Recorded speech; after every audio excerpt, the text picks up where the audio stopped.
first day of school. Well, if you're still in the, the school system, first day university, maybe earlier than that for some kids going off to university or college this year. Julie Freedman Smith, our friends from Parenting Power, with tips on getting through the first day from the kid's perspective and the parent's perspective. And you said rule number one, Ted, or step number one, is keeping our emotions in check. Well, that's right. Our kids, even our teenagers, actually think that we know what we're talking about sometimes. Sometimes. So if we're really hyped up about it and panicky about it, they're going to read that. Okay. So at Parenting Power, we have this confident, capable, calm. That's one of our taglines.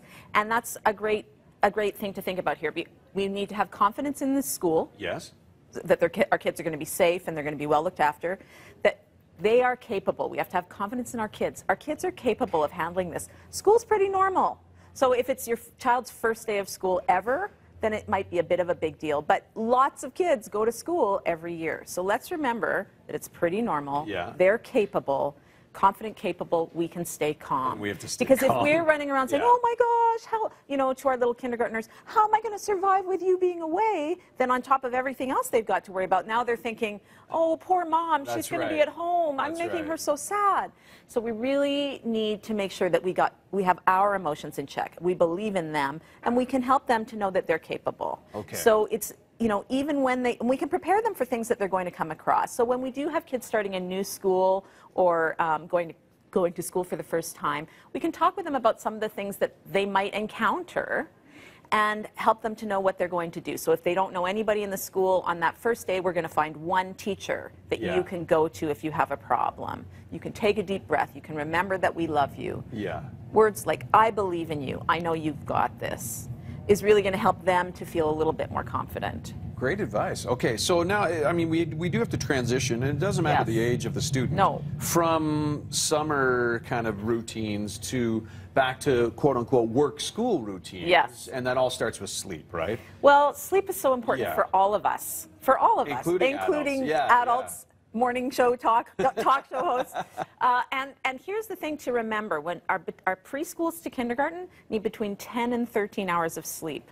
School-aged kids between 9 and 11 hours of sleep. Wow. Teenagers aged 14 to 17 between 8 to 10 hours of sleep a night. Okay. So if we've got them getting up at 7, do the math, wind it back. We need to start moving back to good sleep hours. Reasonable hours. Yeah, which is I was so telling hard. a story about one of my teenagers, and I've come down to work ready to go, and he's just still awake. I'm like, that's out of whack. Yeah, right? That's and it's a hard adjustment, but It anything we can do to move our kids back to sleep, to better sleep, is really, really important to set them up for success. Okay, and how about that first morning? Because it could be chaotic, right? Especially if it's, a kid going into kindergarten. This is the first time also for moms and dads to get them out the door type thing. Right.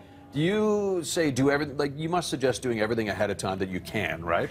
Oh, yes, absolutely. If you can do it ahead of time, great. The other thing to do is to sit down with your child and make a plan for what that morning is going to look like. What are all the things that need to happen in the morning? What's the order? Maybe even write in a few time points that you want to meet. And there's nothing wrong with practicing that a couple of days earlier. Okay? Just because there's so much unpredictable about that first day of kindergarten.